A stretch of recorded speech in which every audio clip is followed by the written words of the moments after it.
My fiancée suddenly started pressuring me for a three-way, but when I secretly checked her phone, she was already letting another guy go all the way with her, so I cancelled the wedding and showed her the way out.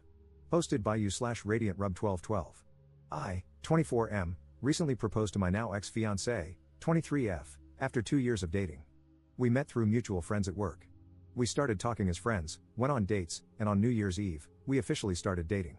At the beginning of our relationship, she mentioned this guy, Marvin. According to her, Marvin has always had a crush on her, and during the first few months of our relationship, he texted her several times, asking her to leave me and give him a chance.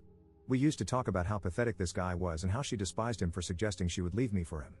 I must clarify, I'm nothing special, I'm a short, Asian, nerdy guy. Time went by, and after 2 years of dating, I decided to propose to her. So, on New Year's Eve, I gave her the ring, and she said yes in front of her whole family.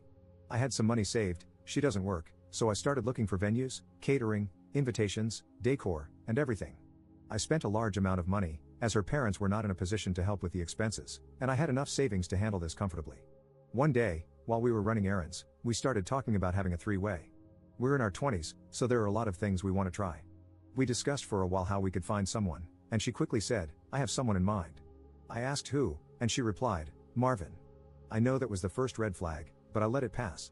I asked why him, and she just answered that she was physically attracted to him. I asked why she would say she hated him at first and then choose him as her first option for a three-way, and she replied it was only a one-time thing. So I told her it was okay, but we needed to talk later to set rules, limits, and I would like to talk to him personally before giving the green light.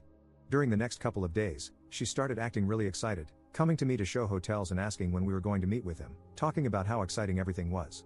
I told her we needed to discuss things first, as it's not as easy as it sounds, and we needed to set some limits. After that, she calmed down for a day or two but then started bringing up the subject again. It reached a point where she insisted so much and brought up the topic so many times that I ended up telling her that she either needed to calm down, or the three-way wasn't going to happen. She apologized and mentioned I was right, but something still didn't feel right. That afternoon, while we were taking a nap and she was sleeping, I went through her phone and found out she had been cheating on me with him for a couple of months. They had been meeting while I was at work, and she even sent him one of those kink tests you can find online to see if his kinks matched hers. To say I was furious is an understatement. She woke up while I was checking her phone, and I confronted her. She started crying, saying she was sorry and that she didn't know what she was doing. I packed my things and stormed out to stay at a hotel. That night, I got a call from her parents, accusing me of ruining the engagement and acting like a baby, saying I was the one who brought up the topic of the three-way and that their daughter wasn't at fault. I hung up without saying anything and started canceling everything I had planned for the wedding. She called me the next day, apologizing and asking me to come back. Her whole family has been sending texts, telling me to man up and insisting that I was the one at fault, urging me not to break off the engagement. Am I the jerk for canceling everything? Update 2 days later. Hey guys, thanks for everyone's advice. I appreciate both the support and the mean comments. Both perspectives were helpful. Now, let me address just a few things before I continue. My ex stopped working to go to college. We met at work, but she quit once we moved in together. Yes, my now ex-fiancée told her parents we were breaking up because I suggested the three-way and got mad when she mentioned Marvin.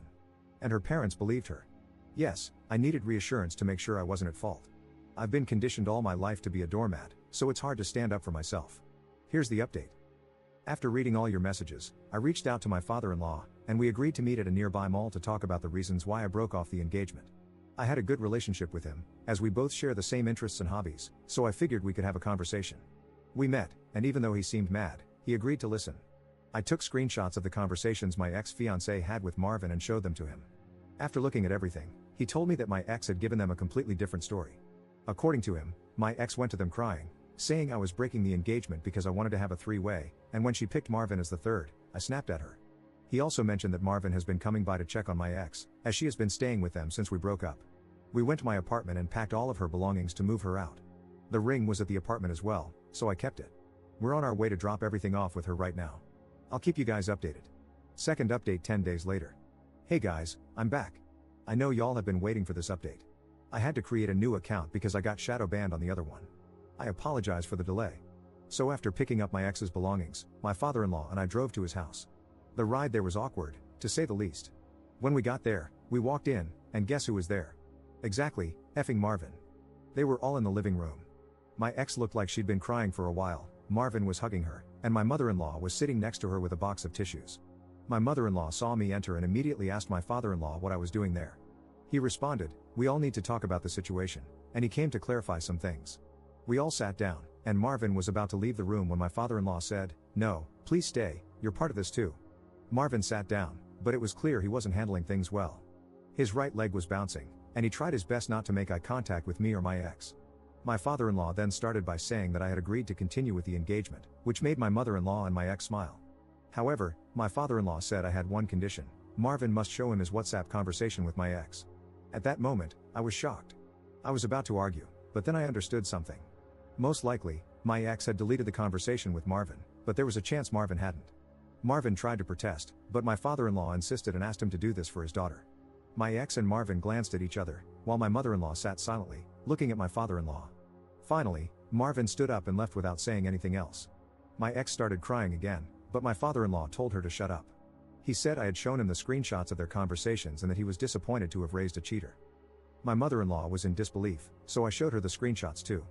Both of them screamed at my ex, asking how she could do something like that, especially on top of lying to their faces. In the end, my father-in-law went outside to unload her belongings in the driveway and told her to find somewhere else to stay, as she was no longer welcome there. My father-in-law apologized to me and said he would like to keep in touch to make sure I was okay. I came back home after all that happened feeling empty, not gonna lie. I think it was the adrenaline wearing off. I got one call from my ex, but I didn't answer. I blocked her number and spoke with security at my building to make sure she's trespassed if she comes by. I also posted on Facebook and Instagram about what happened and made sure to include the screenshots of the conversation, just so she can't twist the situation with friends and family. I'll be getting most of my money back after canceling the venue, catering, and other arrangements, so I'm planning to move to another state. I also got some STD tests done, and thankfully, I'm clean. I'll be selling the ring to recoup some of my money as well. That's the update for now. I don't think I'll be updating anymore, but I want to thank everyone for your comments, both good and bad. Hopefully, things will start to get better from here.